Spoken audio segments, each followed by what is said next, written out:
13h à Radio Sénégal, le journal, c'est tout de suite avec Ibrahim Sadi et Mariam Senghor. Bonjour Sadi. Bonjour Mariam. Les titres. À la une de l'actualité, la rédaction du journal Parler qui s'invite dans le milieu carcéral, des prisons saturées, des conditions de détention difficiles malgré les efforts consentis par l'État.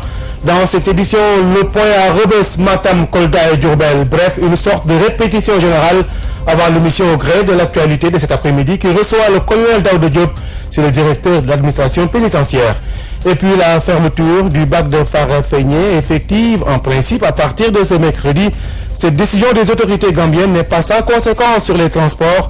C'est le cas à Tambacounda où l'on a pris les devants pour mieux tirer profit de cette situation. Ensuite, on aura dans cette édition le sport avec Benoît Badiane et en fin d'édition, la revue de presse. Radio Sénégal, l'info en toute responsabilité. Bonjour à toutes et à tous.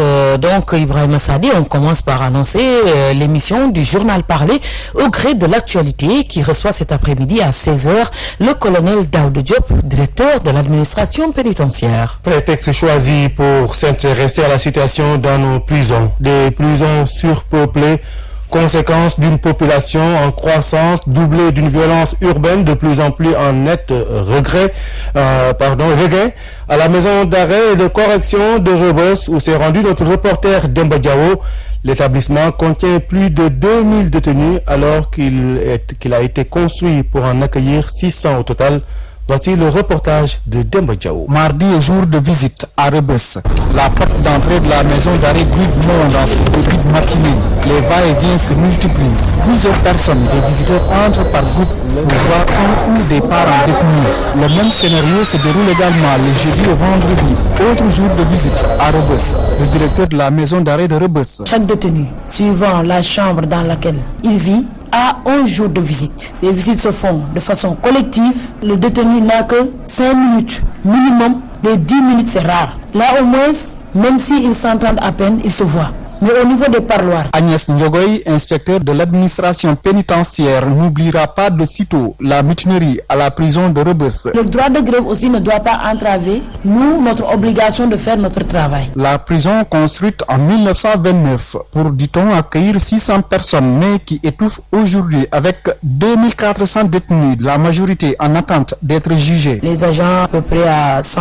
Est-ce que vous parvenez à gérer plus de 2000? Bien sûr, le personnel, même s'ils sont insuffisants, arrive bien à gérer. Agnès Ndiogoy estime que beaucoup d'efforts ont été consentis par les autorités pour réduire considérablement la surpopulation carcérale à Rebeuss. Mieux, il y a aussi une politique de réinsertion des détenus élargie de prison. On ne peut pas être dans une prison surpeuplée, voire encore, à contrario, des prisons qui n'ont pas de détenus, alors qu'il y a du personnel et il y a tout. Il y a les locaux pour les loger. Ne serait-ce que ce mois de mars, on a eu des chambres criminelles au 7 et le 21 aussi, il y a d'autres qui vont partir. D'ici juillet, peut-être à Rebeuss, on parlera plus de longue détention préventive. En janvier 2016, lors de sa prise de fonction, le colonel Daouda Diop, directeur de l'administration pénitentiaire, déclinait ses ambitions en 5 principes. La rigueur, l'intégrité, le professionnalisme, l'équité et surtout, disait-il, l'humanisme.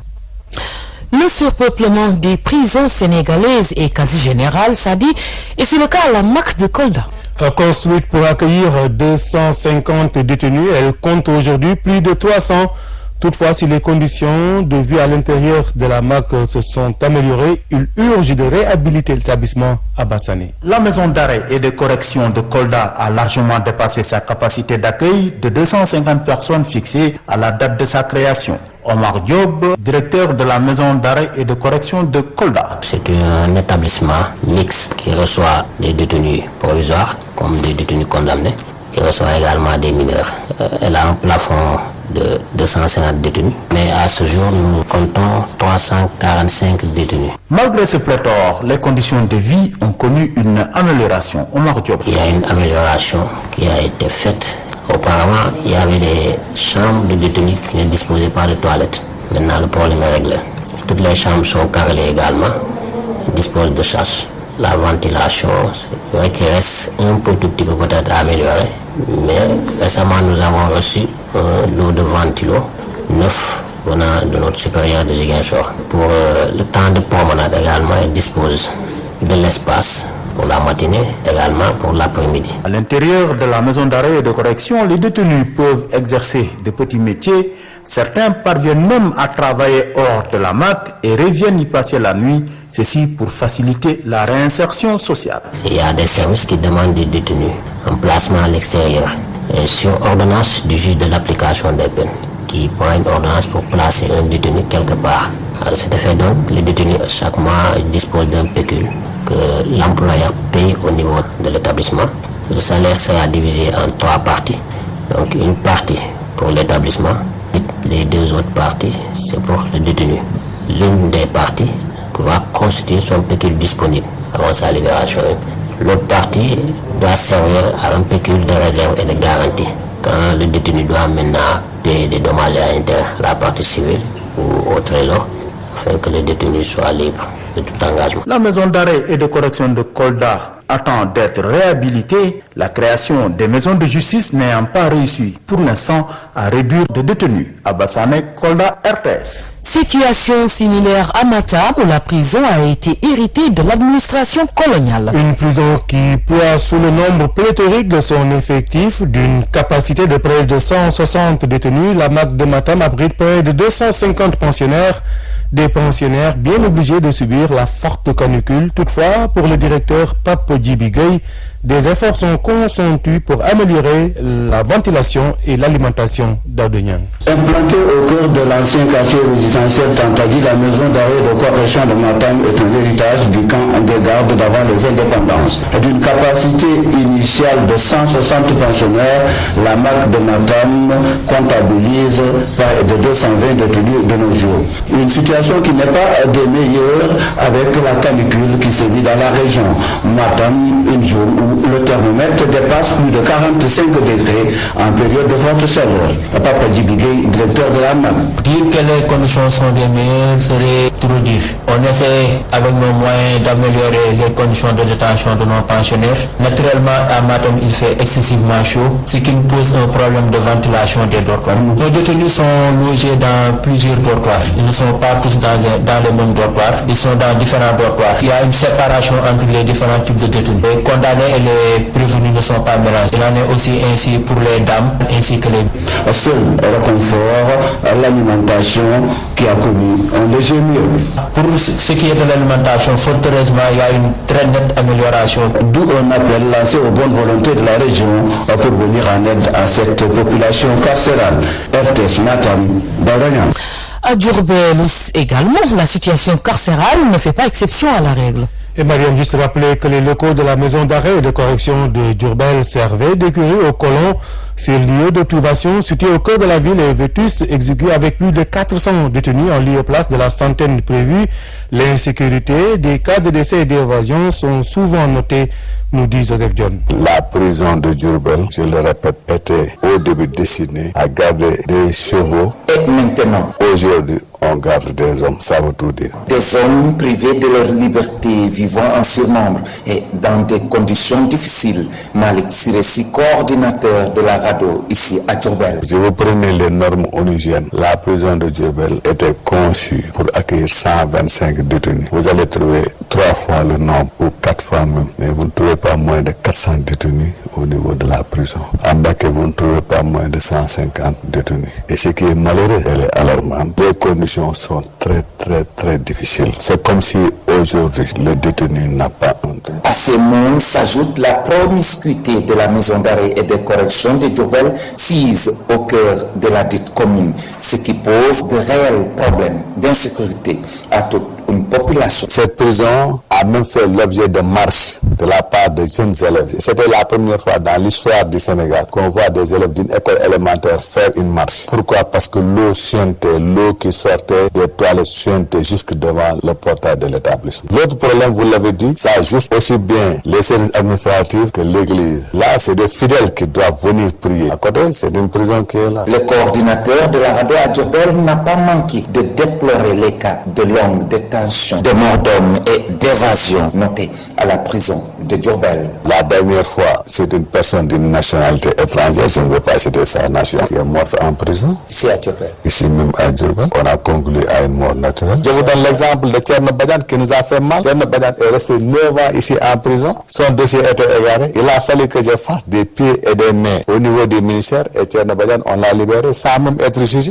Les évasions qui se sont produites ici, le cas le plus récent, c'est Baïmoud Fall. Ils ont tiré en l'air des tirs de sommation. Vous voyez ce que cela a fait. Ce jour-là, c'était vers 7h30 que ça m'a trouvé là-bas. J'ai vu. D'un appel pressant, Malik Siressi implore les autorités étatiques à délocaliser la maison d'arrêt et de correction de Diourbel qui boit sous le poids de l'âge de Diourbel. D'où vous a parlé Joseph John pour Radio Sénégal.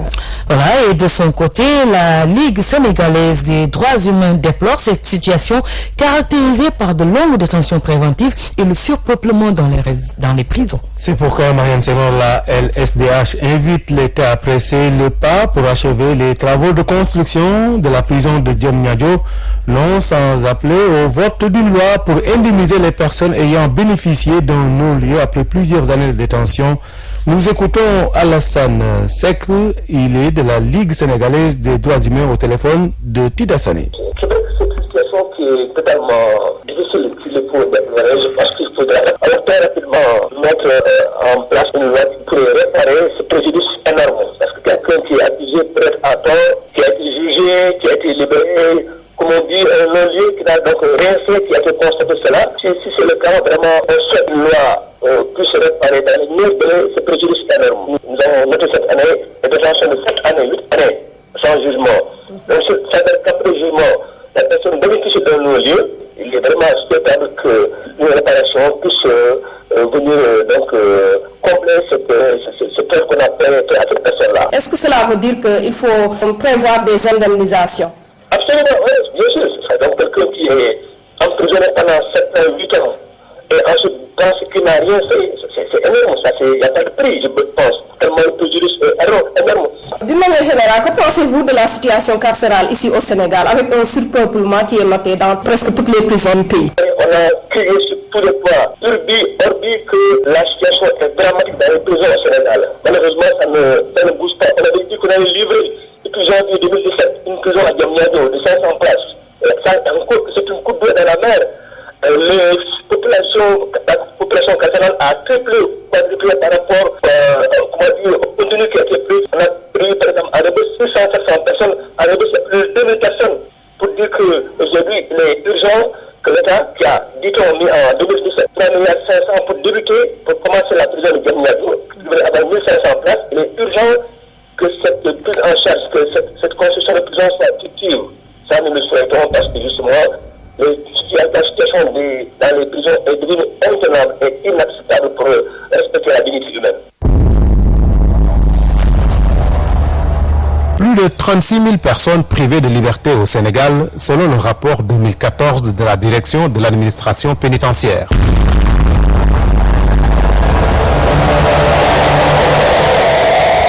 Une population incarcérée dans les 37 prisons du pays, dont la plupart datent de l'époque coloniale.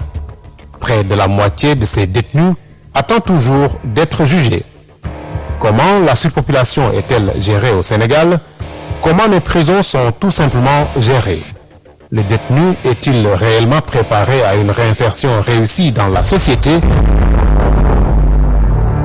Au gré de l'actualité, l'émission mensuelle de la rédaction du journal parlé de Radio Sénégal fait une incursion dans l'univers carcéral. Au gré de l'actualité reçoit ce mercredi 15 mars 2017 le colonel Daouda Diop, directeur de l'administration pénitentiaire. Au gré de l'actualité, c'est ce mercredi de 16h à 18h sur le réseau synchronisé de Radio Sénégal.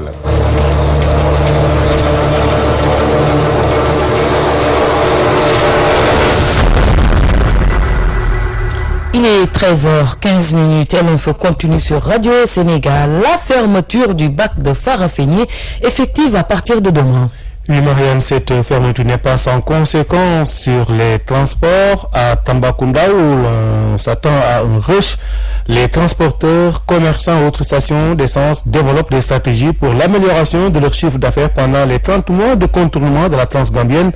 Seulement des mesures de sécurité sont nécessaires, surtout pour les voyageurs qui se ravitaillent de nuit en Soumana Sadio. Le contournement de la Transgambienne pour cause de construction du pont de Farafenni ne sera pas de tout repos pour les voyageurs en partance pour les régions de Kolda, Sédhiou et de Ziguinchor. Mais les stations d'essence et ceux qui s'activent dans le petit commerce attendent avec impatience cette mesure pour l'amélioration de leur chiffre d'affaires. Notre chiffre d'affaires, il change. Mais de toute façon, on a préparé tout pour satisfaire les clients. Vraiment. On a du carburant, problème de rupture, il n'y en a pas. On a tout préparé. Est-ce qu'il vous arrive de recruter d'autres personnes pour vous aider dans le travail? Si, parce que vraiment le travail, des fois il déborde. À la gare routière de Tambacounda, des dispositions sont prises pour une organisation parfaite du trafic. Il y a 50% chef de gare à Tambacounda. En termes de volume de travail, il y a beaucoup de cas que ça va causer. Je veux dire que de l'embouteillage d'abord de la circulation. Pour ceux qui vendent, qui dépendent des véhicules, ça leur arrange. La perception, la municipalité aussi, ça leur arrange. Les gargotières, les vendeurs de viande, couscous, les vendeurs d'eau. Dans tous les cas, cette situation donnera un autre souffle économique à la ville. Seulement, les autorités doivent prendre des dispositions spécifiques de sécurisation des voyageurs. Ansoumana Sadio, Tambacounda pour Radio Sénégal. Voilà donc Ibrahima Sadi, c'est la fin de la première partie de cette édition. Rappel des titres. La situation carcérale au Sénégal, des prisons saturées, des conditions de détention difficiles malgré les efforts consentis par l'État. Dans cette édition, on a fait le point à Rebeuss, Matam, Kolda, Diourbel. Une sorte de répétition générale avant l'émission au gré de l'actualité qui reçoit cet après-midi à partir de 16h le colonel Daouda Diop. C'est le directeur de l'administration pénitentiaire. Et puis la fermeture du bac de Farafenni, effective en principe à partir de ce mercredi. Cette décision des autorités gambiennes n'est pas sans conséquence sur les transports. À Tambacounda, on a pris les devants pour mieux tirer profit de cette situation. Radio Sénégal, les sports. Voilà, les sports, c'est avec vous, Benoît Badiane, bonjour. Bonjour, Marianne Senghor. Football, pas de répit pour les Lionceaux juniors du Sénégal, vice-champion d'Afrique dans le groupe F du mondial, donc de mai-juin prochain en Corée du Sud. Tout à fait, les Lionceaux juniors champions d'Afrique en titre partagent leur poule avec l'Équateur, les États-Unis et l'Arabie Saoudite, des adversaires jusqu'ici méconnus par l'encadrement technique des moins de 20 ans du Sénégal, qui compte d'ailleurs entamer la préparation avec le regroupement fermé dès vendredi. Sidat Sall, le sélectionneur national adjoint, s'en explique. C'est un tirage qui est là, vraiment, qui est réceptif. Donc on le consomme comme on le sent. Je pense que c'est une Coupe du Monde n'est pas une chose facile. D'être qualifié aussi, ce n'était pas évident de s'affronter contre des équipes qu'on ne connaisse pas. Mais c'est une Coupe du Monde qui est là. On va essayer pour se préparer, pour aller à la compétition. Les États-Unis, l'Équateur, l'Arabie Saoudite, vous avez une idée de ces équipes? Non, mais tu sais, maintenant, avec la modernité qui se passe dans le monde, je pense qu'il n'y a pas d'inconnu. On va essayer de s'atteler pour au moins essayer, mais on a des outils qui peuvent nous permettre de découvrir l'adversaire. Je pense que dès demain, nous serons d'abord en regroupement pour entamer la préparation. Donc on va essayer de tout faire pour s'atteler, pour au moins essayer d'avoir des idées sur cet adversaire qui ne sera pas trop facile à connaître. Depuis la qualification d'Andola, la fédération et le ministère ont mis en place un programme avec la DFL de préparation qui va nous amener vers la Coupe du Monde. C'est dans ce cadre-là, nous sommes invités d'abord en France pour un tournoi. Après aussi, il y aura des matchs. On a vraiment un plan programme parce que la Coupe du Monde, c'est dans presque 40 jours. Donc, on a mis un programme de préparation qui va nous amener jusqu'à la Coupe du Monde. Et l'ambition du Sénégal dans cette Coupe du Monde? Nous avons d'abord défendre grandement nos chances parce que nous sommes deuxième sur le plan africain. Donc, on va tout faire pour au moins essayer d'abord de dépasser le premier tour qui est notre premier objectif et essayer de se peaufiner pour aller plus loin dans la compétition. Voilà, c'était Sidat Sall, le sélectionneur national adjoint de l'équipe du Sénégal des moins de 20 ans. Rappelons que le Sénégal, dans la Coupe du Monde des moins de 20 ans, le Sénégal qui partage le groupe F avec les États-Unis, l'Arabie Saoudite et l'Équateur. La Zambie, championne d'Afrique en titre, et dans le groupe C avec le Portugal, l'Iran et le Costa Rica. L'Afrique du Sud, quatrième africain, va en découdre avec le Japon, l'Italie et l'Uruguay. Mais le tirage au sort effectué ce matin à Séoul n'a pas épargné la Guinée dans le groupe A du pays organisateur, la République de Corée, avec l'Argentine et l'Angleterre. Les Guinéens justement jouent d'ailleurs le match d'ouverture contre les Coréens le 20 mai et la compétition se poursuit jusqu'au 11 juin 2017. En basket, les 12 Lions pour la première partie des qualificatifs à l'Afrobasket 2017 seront connus, Benoît, ce soir. Avec le groupe qui est composé de joueurs locaux et expatriés, ceux qui qui sera donc ce groupe sur le parquet de Marius Ndiaye à partir de 18h pour un match amical. Justement, après ce match amical, les 12 retenus pour la première partie des qualificatifs à l'Afro-Basket donc quittent Dakar. Les 12 seront connus donc ce soir après le match amical. Ils quitteront Dakar demain matin pour Bamako au Mali où va se disputer la première partie des qualificatifs à la zone 2 du 17 au 19 mars. La phase de tour est prévue à Dakar, toujours entre le Sénégal, le Mali, la Guinée et le Cap-Vert du 24 au 26, justement avec le basket. Cette fois-ci, l'équipe de handi basket de Pikine qui est en train de réaliser une belle saison en enregistrant 4 victoires en autant de sorties pour la 5e journée.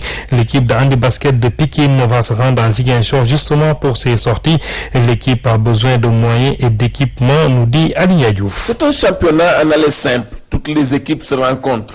Pour la 4e journée, Pikine Hand Basket Club reçoit Mbour Hand Basket Club. Les visiteurs ont fait le déplacement avec leur public. Voilà, bravo, c'est pas mal. Le match est joué au terrain de basket de l'église Notre-Dame du Cap-Vert. Un terrain impraticable selon Ibrahim Abbas, le coach de Mbour. L'état des terrains pose problème, parce que ce terrain est praticable. Il y a des nids de poules, c'est un terrain dénivelé qui présente des dangers, surtout pour la sécurité des joueurs. J'avais proposé à ce que les responsables aillent au niveau des terrains, observer et voir si c'est praticable, qu'ils l'homologuent, si ce n'est pas praticable, qu'ils cherchent un autre terrain. Les fauteuils sont chers. Je demanderai à l'État de faire un effort supplémentaire, puisque c'est des fauteuils extrêmement chers qui ne sont pas à portée des équipes. Pour l'instant, Pikine a 3 victoires en 3 matchs. Pour le coach Missan Malik Anne, l'équipe veut cette année la coupe. Le moral est bon. Pour l'instant, nous faisons un carton plein. 3 matchs, 3 victoires. Cette année, nous avons pour objectif de gagner le championnat. L'année dernière, on a perdu en finale contre le Dakar Plateau. Cette année, on a fait un très bon recrutement. Un recrutement de 2 ou 3 joueurs. Ils viennent de Talibila et de Guédiawaye. Pour la 5e journée, les Pikinois se rendront à Ziguinchor. Abdou Karim Sall, le directeur général de l'RTP, parrain du jour, leur paye le déplacement. La prochaine sortie qu'ils vont effectuer en Casamance, je mettrai à leur disposition les moyens leur permettant d'être à l'aise pour qu'ils puissent représenter dignement Pikine au niveau national. Je prendrai les dispositions pour les accompagner, notamment dans le cadre du renouvellement des fauteuils, mais également dans le cadre des équipements, les maillots et autres. 41-29, c'est le score final. Pikine obtient une 4e victoire, mais l'équipe n'a pas un grand public derrière elle. RTS Banlieue, Aligna Diouf. Aligna Diouf, merci. Maria, retour au football avec cette soirée de Ligue des Champions en Europe avec les 8e de finale retour qui seront bouclés ce soir. 2 matchs donc importants cet après-midi ou bien ce soir à partir de 19h45. Atlético Madrid, Bayer Leverkusen, match aller 4-2 en faveur des Madrilènes. L'autre rencontre se dispute entre l'AS Monaco et Manchester City. À l'aller, donc les Citizens s'étaient imposés 5-3, nous dit Bassirou Silla. La remontée à la Monégasque, voilà l'objectif que poursuit l'AS Monaco dans les 90 minutes du 8e de finale retour face à Manchester City. Comme le Barça l'a réussi à domicile face au Paris Saint-Germain, les Monégasques en retard de 2 buts par rapport aux Sky Blues 3-5 à l'aller rêvent de faire autant. L'AS Monaco se gargarise ces derniers temps de son trio d'attaque Bernardo, Falcao, Mbappé qui lui confère le statut de meilleure attaque d'Europe, tout championnat confondu avec 84 réalisations. Cependant, un conseil de l'ancien sélectionneur de la France, Domenech, à son collègue technicien Leonardo Jardim, il ne faut pas modifier le système de jeu, le 4-4-2 de l'équipe pour un 4-3-3 aux fins d'adaptation au plan de jeu de City. Guardiola, très serein pour cette confrontation, dit garder intact son groupe qui lui vaut satisfaction en coupe et championnat. Les Citizens pratiquent un bon football sans encaisser de but et cela rassure l'entraîneur Guardiola qui ne veut pas voir son équipe encaisser face à Monaco. Avec un Yaya Touré mis en confiance maintenant par le coach, Manchester compte également sur son attaquant Agüero, 21 buts, coupe et championnat confondus et qui est de plus en plus à l'affût quand le roi Sané procède à ses nombreux centres. Atlético contre Leverkusen, à l'aller, les coéquipiers de Griezmann sont allés s'imposer 4-2 en Allemagne. Les hommes de Diego Simeone ont la faveur de tous les pronostics face à Leverkusen, jusqu'à preuve d'un coup de tonnerre dans le ciel de l'Atlético. Merci Rotman Marianne qui hier Leicester et la Juventus de Turin ont validé leur billet pour les quarts de finale. Voilà, c'est tout donc pour le sport. Merci Benoît. Radio Sénégal, la presse du jour. Kolda à feu et à cendre ce mardi 14 mars. Après Kédougou, Kolda s'embrase, titre Le Témoin, qui nous apprend que tout est parti d'une altercation entre un jeune conducteur de moto Jakarta qui a 18 ans et un agent de sécurité de proximité, autrement dit un auxiliaire de la police. En effet, écrit l'Observateur, les Jakartamens accusent les forces de l'ordre d'avoir causé sans motif valable la fracture du fémur gauche d'un jeune conducteur qui avait fait une chute spectaculaire avant d'atterrir au bas du pont de Sinthiang Idrissa dans les eaux du fleuve. Le plus grave est que transportait une dame qui a eu elle aussi une fracture. Et selon l'AS, c'est justement une rumeur du décès de cette dame qui a envenimé la situation. Emportés par la colère, écrit la Tribune, les conducteurs de Jakarta ont brûlé des pneus et dressé des barricades sur les principales artères de la ville. Les locaux du commissariat, du trésor public et le domicile du commissaire mis à sac, nous révèle Zoom Info. Et c'est l'armée qui a joué les sapeurs-pompiers, nous signale Sud Quotidien, avant de préciser que le décès de la dame n'était qu'une rumeur en fait et qu'elle est bien à l'hôpital avec le conducteur et tous les deux bénéficient d'une prise en charge optimale. Sur l'incarcération de Khalifa Sall, le président Macky Sall a enfin brisé le silence. Selon l'AS, le chef de l'État y est allé à fond la caisse pour se laver de tout soupçon de règlement de compte politique contre le maire de Dakar. Dans ce journal, Macky Sall défie quiconque de lui prouver qu'il y a une transmission sélective des rapports de l'IGE à la justice. En attendant, le doyen des juges d'instruction, lui, ne perd pas de temps. Sauf des programmations, Khalifa Sall sera devant le doyen des juges vendredi. Et il doit plaider coupable, déclare Mbaye Ndiaye, président des structures de l'APR. Dans l'Observateur, il avance que même s'il clame son amitié avec Khalifa Sall, lui, Mbaye Ndiaye, ne doute pas que le présumé détourneur de deniers publics est coupable parce qu'il n'a pas respecté l'orthodoxie de l'administration financière. Par ailleurs, dans le journal Enquête, Barthélémy Diaz, maire de Mermoz Sacré-Cœur, remercie le ministre d'État Mbaye Ndiaye qui, selon lui, a dit tout haut ce que tout le monde pense tout bas. Et face à la déclaration de Al-Amin qui reproche à Khalifa Sall d'avoir commis beaucoup d'erreurs, Barthélémy répond dans Libération que Khalifa n'a commis qu'une erreur et c'est de nourrir une ambition présidentielle pour le Sénégal. Justement, par la voix de Barthélémy, la Tribune nous apprend que Khalifa Sall déclare cracher sur une liberté quémandée. Pour non-respect des engagements signés, le syndicat autonome de l'enseignement supérieur part en grève demain. Il va observer 24 heures de grève d'avertissement donc dans toutes les universités du Sénégal. Et selon Wolf Quotidien, c'est pour amener l'État à respecter les engagements qu'il a signés. Même son de cloche au sud-est qui menace aussi de se faire entendre. D'après Wolf Quotidien, le syndicat unitaire et démocratique des enseignants du Sénégal exige le respect des accords signés en février 2014 avec l'État et dont la non-application risque de folklore des milliers d'enseignants du système éducatif dès mai 2017. On termine par cette bonne nouvelle pour les usagers de l'axe Dakar-Touba. Le quotidien national Le Soleil nous apprend que l'autoroute Ila-Touba, lancée en fin 2014 avec un investissement colossal de près de 418 milliards de francs CFA, sera livrée avant décembre 2018. L'assurance est du président directeur général du groupe chinois qui gère les travaux. Et c'est la fin de cette édition présentée par Ibrahim Sadi et Marianne Senghor. À la technique, vous aviez Alexis Ndiaye et au CDM Ousmane Diop. Merci de votre fidélité. Au revoir.